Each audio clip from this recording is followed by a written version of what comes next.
মা, আমাদের বাসায় তো বৃষ্টি হলে জল ঢুকে যায়, আমরা সকলে ভিজে যাই। আমাদের বাসাটাও চারিদিক থেকে কেমন খোলামেলা, সামনে তো আবার শীত আসছে। এই শীতে আমরা এই বাসায় থাকবো কিভাবে মা? হ্যাঁ ছানারা, আমি তো এসব নিয়েই চিন্তা করছি।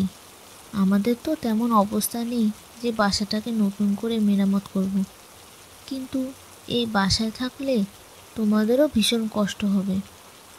আমি কত অসহায় মা যে আমার ছানাদের ঠিকমতো রাখতেও পারছি না। কথা বলে মুন্নি ভীষণ কান্নাকাটি করতে লাগলো। মা, তুমি কান্না করো না, আমাদের কোনো কষ্ট হবে না। এই বাসাতে আমরা ঠিক থাকতে পারবো। না না, এইভাবে আর না, আমাকে কোনো একটা উপায় বার করতেই হবে। শোনো ছানারা, আমি একটু বেরোচ্ছি, তোমরা বাসায় থেকো, কোথাও বেরোবে না, বাইরে প্রচণ্ড বৃষ্টি হচ্ছে। কিন্তু মা, এই বৃষ্টির মধ্যে তুমিই বা কোথায় যাচ্ছ? আমি একটি ছোট্ট কাজে যাচ্ছি সোনারা, তোরা চিন্তা করিস না, আমি তাড়াতাড়ি চলে আসব। আর হ্যাঁ, ওখানে খাবার রাখা আছে, খিদে পেলে খেয়ে নিস। এই বলে মুন্নি সেখান থেকে চলে গেল। কিছুক্ষণ পরে মিনু মাসির বাড়ি গিয়ে পৌঁছলো। কী রে মুন্নি, কি হয়েছে? এই বৃষ্টির মধ্যে হঠাৎ আমার বাসায় আসলি কেন? কোনো সমস্যা হয়েছে নাকি?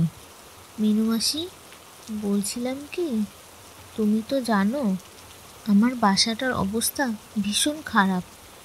এত বৃষ্টিতে বাসায় জল ঢুকে যাচ্ছে, ছেলেমেয়েগুলো ভিজে যাচ্ছে, তারপর আবার শীত আসছে।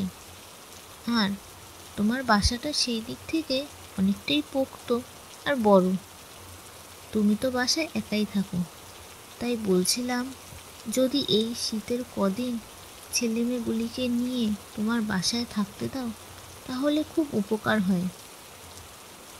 আরে মুন্নি, তোদের থাকতে দিতে পারলে আমারও খুব ভালো লাগতো, কারণ কত বিপদে আপদে তুই আমাকে সাহায্য করিস।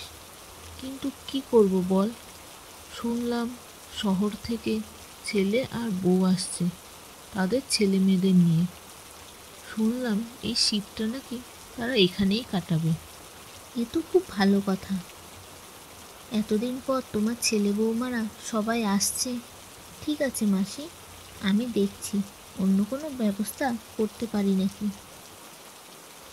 এই বলে মুন্নি সেখান থেকে চলে আসলো। এবার মুন্নি কালু কাকের বাড়ি গিয়ে তার দরজা ধাক্কা দিতে লাগলো। গৌরী দিদি, বাড়ি আছো?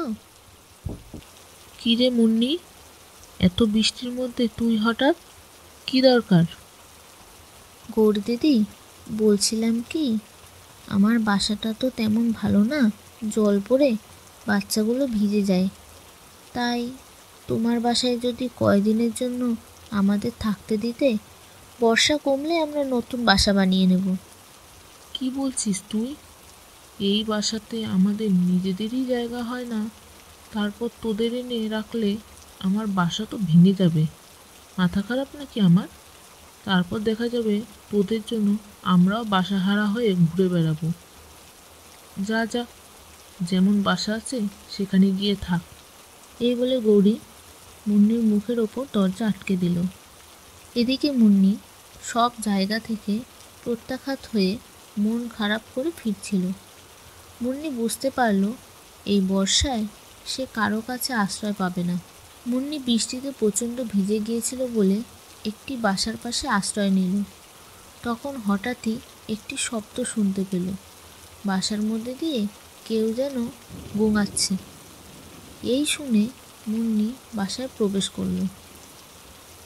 কি হয়েছে চাচা আপনার? আপনার কি শরীর অসুস্থ? হ্যাঁ মা, কিন্তু তুমি কে, আর এখানেই বা কিভাবে আসলে? মুন্নি সব কথা চাচাকে খুলে বলল। ও আচ্ছা, এই ব্যাপার। আচ্ছা চাচা, আপনি মনে হয় কিছু খাননি। না মা, আজ রান্না করতে পারিনি, তাই খাওয়া হয়নি। শরীরটা ভীষণ খারাপ লাগছে।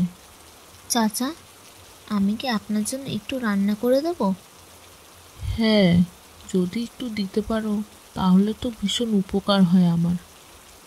এই বলে মুন্নি চাচার জন্য রান্না করে দিল এবং চাচা খাবার খেয়ে তার বল ফিরে পেল। চাচা, এবার আমি আসি।